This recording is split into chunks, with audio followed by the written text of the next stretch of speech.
सिंधड़ी लग कोट अला बचायो कुंभर में छिते कुते जो ॾाढ़ियल नींगर 3 महीननि बाद फौत थी वियो आहे। अबूबकर कुंभर के 3 महीना अॻु छिते कुते ॾाढ़ियो खेस रूरल हेल्थ सेंटर मां वैक्सीन कराई वई। नींगर जी हालत ख़राब थियण बाद वारसन खे जिना अस्पताल कराची मुंतकिल कयो जिते हू फौत थी वियो। वारसन जो चवण हो त नींगर जे फौत थियण जो ज़िम्मेवार सिहत खातो आहे, इंसाफ़ कयो वञे। इन अहम ख़बर बाबति आगाह कयूं पिया नाज़रीन। सिंधड़ी लॻ ॻोठ अलाह बचायो कुंभर में छिते कुते जो ॾाढ़ियल नींगर 3 महीननि बाद फौत थी वियो आहे। अबूबकर कुंभर के 3 महीना अॻु छिते कुते ॾाढ़ियो खेस रूरल हेल्थ सेंटर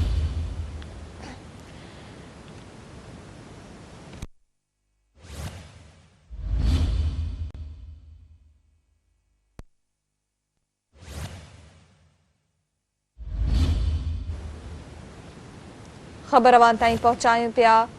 सिंधड़ी लॻ ॻोठ अलाह बचायो कुंभर में छिते कुते जो ॾाढ़ियल नींगर 3 महीननि बाद फौत थी वियो। अबूबकर कुंभर के 3 महीना अॻु छिते कुते ॾाढ़ियो खेस रूरल हेल्थ सेंटर मां वैक्सीन कराई वई। नींगर जी हालत ख़राब थियण बाद वारसन खे जिना अस्पताल कराची मुंतकिल कयो जिते हू फौत थी वियो। वारसन जो चवण हो त नींगर जे फौत थियण जो ज़िम्मेवार सिहत खातो आहे, इंसाफ़ कयो वञे।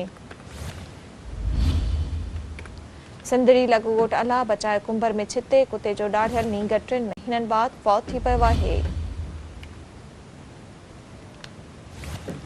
अबूबकर कुंभर के 3 महीना अॻु छिते कुते ॾाढ़ियो खेस रूरल हेल्थ सेंटर मां वैक्सीन कराई वई। नींगर जी हालत ख़राब थियण बाद वारसन खे जिना अस्पताल कराची मुंतकिल कयो जिते हू फौत थी वियो। वारसन जो चवण हो त नींगर जे फौत थियण जो ज़िम्मेवार सिहत खातो आहे, इंसाफ़ कयो वञे। इन जा तफ़सील मालूम कंदासीं सिंध टीवी न्यूज़ जे रिपोर्टर मंसूर शर खां। जी मंसूर शर, कहिड़ा तफ़सील आहिनि? सिंधड़ी लॻ दौलताबाद जे ॻोठ अलाह बचायो कुंभर में छिते कुते जे नींगर 3 महीननि खां पोइ जेको आहे सो फौत थी वियो आहे। दौलताबाद जो मासूम में 3 महीना अॻु कुतो खाई वियो, जंहिंखे फुल जो रूरल सेंटर मां वैक्सीन कराई, पर तंहिं बाद नंढड़े खे हाइड्रोफोबिया थी वई, जंहिंखे वारस करायो वियो जिते वारिस कुंभर जो चवण हो त जॾहिं वैक्सीन में असर न आहे त फुल जो अस्पताल वैक्सीन छो थी वई आहे। असां थींदो कुझु महीननि खां पोइ नंढड़े खे वायरस थी वियो आहे, फौत थी वियो आहे, जो सिहत खातो आहे।